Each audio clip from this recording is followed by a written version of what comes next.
এই দেখ, আমি গ্রামের বাড়িতে আছি। যদি আমি সাভার থাকতাম না, আমি নিচে নাইমা তোরে পাড়া দিয়া তোর গিলুড়া বাইর করে লাইতাম। তুই কারে কি কস, তুই চিনস? তোর কোন আব্বারে নিয়ে আয়, আর আমি দেখ তোরে এখন কি করতেছি দাঁড়া। আসসালামু আলাইকুম। ওয়ালাইকুম সালাম। ওয়ালাইকুম সালাম। প্রথমে আপনি কি নাম আপনার? আমার নাম তারিকুল ইসলাম। তারিকুল ইসলাম, কি করেন আপনি? আমি এজেন্সির ব্যবসার সাথে জড়িত আছি আর কি। মানে ভিসা বিজনেস করেন? জি। আপনার অফিস কোথায়? কুমিল্লাতে। আপনার কি লাইসেন্স? আমরা এমনি ট্রাভেলস লাইসেন্স আর না। Travel agency licence? জি। মূলত অফিস আপনার কুমিল্লাতে? জি। কুমিল্লা থেকে কাজ করেন? জি। কোন কোন দেশে কাজ করছেন এ পর্যন্ত? ওই তো বেশিরভাগই সৌদি আরব, কাতার, কুয়েত এগুলো আর কি। এগুলো করেন। এখন যে আপনি ভিসা প্রতারণা শিকার কোন দেশে? এটা হলো পাপুয়া নিউ গিনি।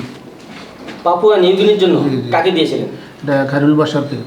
খায়রুল বাশার? জি। তার প্রতিষ্ঠানের নাম কি? তাকতিরিয়ার ইন্টারন্যাশনাল। তাকতিরিয়ার ইন্টারন্যাশনাল। তাকদির ইয়ার ইন্টারন্যাশনাল? জি।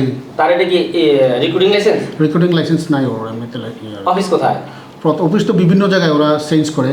আমরা যখন লেনদেন করি তখন ছিল ধানমন্ডিতে। তো ওখান থেকে চেঞ্জ হয়ে আসলো ফলটনে, ওখান থেকে চলে গেল উত্তরা থেকে সাভার, এইভাবে অ্যাট লাস্ট এখন সাভারে আছে। বর্তমানে সে সাভারে তার অফিস? জি জি, 2 নম্বর রোড 55 নম্বর বাসা। আচ্ছা, আপনার নাম কি? পারভেজ হোসেন। আপনি কি করেন? এই ট্রাভেলস এজেন্সির সাথে জড়িত। আপনার প্রতিষ্ঠানের নাম কি? Popular tour and travels. কোথায় এটা অফিস? কুমিল্লা। কুমিল্লাতেই? জি। কুমিল্লা বেসিক কাজ করেন। আপনি কোন কোন দেশে কাজ করেন? এই সৌদি আরব, তারপরে কাতার, এই মিডল ইস্ট। এই যে প্রতারণার শিকার হয়েছেন কি একই প্রতিষ্ঠানের মাধ্যমে? একই প্রতিষ্ঠানের নামে। নাম কি? নাম হলো খায়রুল বাশার। প্রতিষ্ঠানের নাম? তাকদির আল ইন্টারন্যাশনাল। এটা আমি ফেসবুকে ওনার একটা রিভিউ দেখলাম আর কি, লোক পাঠাইতেছে। দেখার পরে বেসিক্যালি আমি আর আমার একটা ফ্রেন্ড আইছি, কথা বললাম। পরে আমার ওই যে আমার ক্লায়েন্ট, হ্যাঁ আমার আত্মীয় হয়, ওর ফাইলটা জমা দিলাম।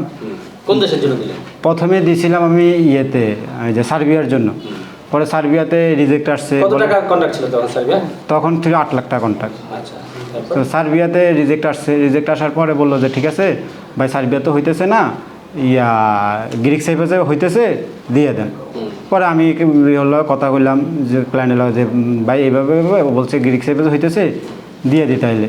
আচ্ছা দেন, যাওয়া দিয়ে কথা। তখন হইলো যে বলছে যে 9 লাখ টাকা কন্ট্রাক্ট গ্রিক সাইপ্রাস। আচ্ছা আমি কিছু একটা সমস্যা নেই, 9 লাখ টাকা দিমু। ক্লায়েন্টে আমি ওরও বলছি যে 9 লাখ টাকা এরকম এরকম দিয়ে দাও। আচ্ছা ভিসা দিছে, ভিসা হইলো ফেক ভিসা।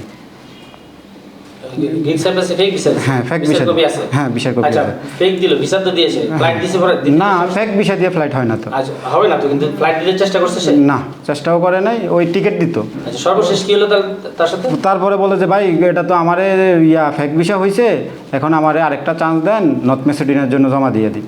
পরে যাচ্ছে নর্থ মেসিডোনিয়ার জন্য কনভার্ট করলাম, ওর সাভার অফিসে গেলাম। ওরা এটা একটা গ্যাং। ওরা যেমন প্রথম হইলো খায়রুল বাশার, তারপর হইলো ফয়সাল, তারপর আরেকজন হইলো এই রবিন, আরেকজন হইলো আসান, এখন একজন সবুজ। এটা একটা গ্যাং। এই চারজন কি বিজনেস পার্টনার নাকি? পার্টনার। একই অফিসে বসে? একই অফিসে বসে। আচ্ছা, চারজনের ছবি, আইডি, ভিডিও সব আছে? সব আছে। আচ্ছা, আপনারা যে আপনি সাপোজ এই যে সার্বিয়া, তারপরে নর্থ সাইপ্রাস, গ্রিক সাইপ্রাস দিলেন, হ্যাঁ, তারপরে সর্বশেষ কোন দেশ? North Macedonia. কত টাকা কন্ট্রাক্ট ছিল এবং কত টাকা দিচ্ছেন আপনি? আমি টোটালে 4,30,000 টাকা দিছি। এই টাকাগুলো কিভাবে পে করছেন? সবগুলা হলো 2,30,000 টাকা ক্যাশ দিছি, ওগুলো আমার মানি রিসিপ্ট দিছে। আচ্ছা। আর 2 লাখ টাকা ব্যাংকে দিছি। কার নামে ব্যাংক অ্যাকাউন্ট? ব্যাংক অ্যাকাউন্ট অফিসের নামে। অফিসের নামে? হ্যাঁ, কি অফিস নামটা? তাকদির ইন্টারন্যাশনাল। এই নামেই ব্যাংক অ্যাকাউন্ট, সেই অ্যাকাউন্টে টাকা জমা দিয়েছেন? খায়রুল বাশারের নামে অ্যাকাউন্ট। না, তাকদির ওকে, ইন্টারন্যাশনাল। গুড। আর আপনি কত টাকা দিয়েছেন? আমি 4,20,000 টাকা দিছি। এই টাকাটা কিভাবে দিয়েছেন? আমি 2টা দিচ্ছি ওর চেকে, আমার অ্যাকাউন্ট থেকে চেকে, আর 2,70,000 টাকা খায়রুল বাশারের অ্যাকাউন্টে পে করছি আমি। বাহ, গুড। তো আপনাদের তো টাকা পয়সা ডকুমেন্ট আছে। এখন ফাইনালি লাস্ট সর্বশেষ কি ওনাদের সাথে কি কথা? ওরা তো ওই যে যখন এয়ারপোর্ট থেকে যাত্রীটা ফেরত আসলো তখন ওরা, আপনার যাত্রী কি এয়ারপোর্টে পাঠিয়েছিল? হ্যাঁ ঢাকা এয়ারপোর্ট থেকে ব্যাগ দিছে ওরা। ভিসা দিয়েছিল? হ্যাঁ ভিসা দিয়েছিল। ব্যাগ ম্যান পাওয়ার করেছিল? না, ম্যান পাওয়ার করে নাই। ওরা টুরিস্টে উঠে চাইছিল, টুরিস্ট ভিসা দিয়ে। ওরা যখন ওখান থেকে ব্যাগ আসছে এয়ারপোর্ট থেকে, ওরা তো ওইভাবে উঠতে দেয় না, যেহেতু ইমিগ্রেশন কোনোভাবে এটাকে করে না, অ্যাক্সেস করে না। হ্যাঁ, পারে নাই, ওরা ব্যাগ হয়ে চলে আসছে। আচ্ছা। আসার পর ওরা বললো যে যাত্রী সমস্যা, হ্যান সমস্যা, তেন সমস্যা। আমি যাত্রী কোনো প্রবলেম নয়, প্রবলেম তোমাদের। আমি পাসপোর্ট নিয়ে মগবাজার এসবিতে গেছি, বললো যে এসবির অফিসার দেখে বলে না পাসপোর্টে কোনো প্রবলেম নাই। অলোকে ওই দিন যে অফিসার ছিল ওর সাথে ওরা কন্ট্যাক্ট করতে পারে নাই, এটা ওদের ব্যর্থতা, এটা আপনার ব্যর্থতা না। আচ্ছা আচ্ছা, That's That it. means আপনার যাত্রী ছিল কি পাপুয়া নিউ গিনির জন্য। পাপুয়া নিউ গিনির জন্য। আপনারা যখন এই পাসপোর্ট দেন তার সাথে কথা বলেন তখন কি এইভাবে কন্ট্যাক্ট ছিল যে ভিজিট দিয়ে পাঠাবে না এরকম কিছু? না, ওর সাথে আমার ওয়ার্ক ভিসার কথা ছিল। ওয়ার্ক ভিসার করা ছিল, কিন্তু সেটা টাকাগুলো তো নিয়ে নিছে আমার থেকে আগে, তখন আমিও তো আটকাই গেছি। আমি তো মনে করছি কোনো যদি চলে যেতে পারে, যাক হয়ে গেল। কিন্তু সে যে এরকম প্ল্যান করছে আমি তো সেটা জানি না। এই যে ভিসা দিয়েছিল, তারপরে টিকিট দিয়েছিল, এয়ারপোর্ট থেকে ঘুরে আসছে, এই সব আছে। ডকুমেন্টগুলো সব আছে না সব আপনার আছে, কাছে? সব আছে। Very nice. এখন এই যে আপনারা ভুক্তভোগী প্রতিষ্ঠান এবং আপনাদের ডকুমেন্ট সহ পর্যাপ্ত তথ্য প্রমাণ আছে, কারণ আপনারা আমাদের কাছে আসছেন, আপনারা কি প্রবাসী লিগ্যাল এইড সাপোর্টের মধ্যে আইনগত ব্যবস্থা নিতে চান?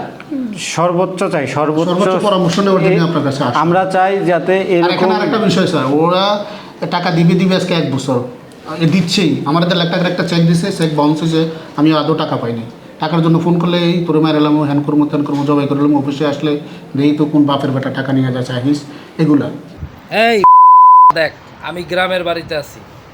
যদি আমি সাভার থাকতাম না, আমি নিচে নাইমা তোরে পাড়া দিয়া তোর গিলুড়া বাইর করে লাইতাম। তুই কারে কি কস, তুই চিনস? তোর কোন আব্বারে নিয়ে আয়, আর আমি দেখ তোরে এখন কি করতেছি দাঁড়া। তো লাস্ট পর্যন্ত যখন একটা সমাধানে যেতে চাইলাম, শুধু ডেটের পর ডেট, টাকা কিন্তু দেয় না। এইভাবেই চলছে এই আজকে 1 বছর। ভুক্তভোগীর পর আপনারা কি কোথাও আইনগত ব্যবস্থার জন্য গিয়েছিলেন? আমরা আইনগত এই যে বললাম যে আমরা সাংবাদিক নিয়ে যাব, আপনাকে তো শুনে থানায় গিয়েছিলেন? না, থানায় যাব। থানায় আজকে যাওয়া সম্ভব না। আমরা এমনি থানায় এখনো পর্যন্ত কোনো অভিযোগ করছেন যোগাযোগ করছিলাম, ওরা বলতেছে যে ওদের তো অফিস বন্ধ থাকে, আমরা মামলা নিয়ে কী করবো, এই করবো, ওই কোন করবো, থানায় এটা? বিভিন্ন অজুহাত আর কি। কোন থানায়? আমি ফলটনে একটা জিডি করছি, ফলটন থানায়। পল্টন থানায় কি লিখিত অভিযোগ করেছেন? হ্যাঁ, তখন ওদের অফিসটা ফলটনে ছিল। ওকে, গুড। অভিযোগ হ্যাঁ, কপি আছে, আছে আমার কাছে Very আছে। nice. তদন্ত এখন- কর্মকর্তা ছিল, উনি অফিসে পর্যন্ত যায় নাই ওদের অফিসে। আমি 1000বার বলছি আপনি একটু আসেন আমার সাথে, সে বলে আমি বিজি, এই সেই এইগুলো। সমস্যা নেই, ইনশাআল্লাহ প্রবাসী লিগ্যাল এইড সাপোর্টের মাধ্যমে আপনাদের জন্য আইনগত ব্যবস্থা সর্বোচ্চ চেষ্টা করা হবে। আপনারা কি সম্মত আছেন? ইনশাআল্লাহ। ধন্যবাদ।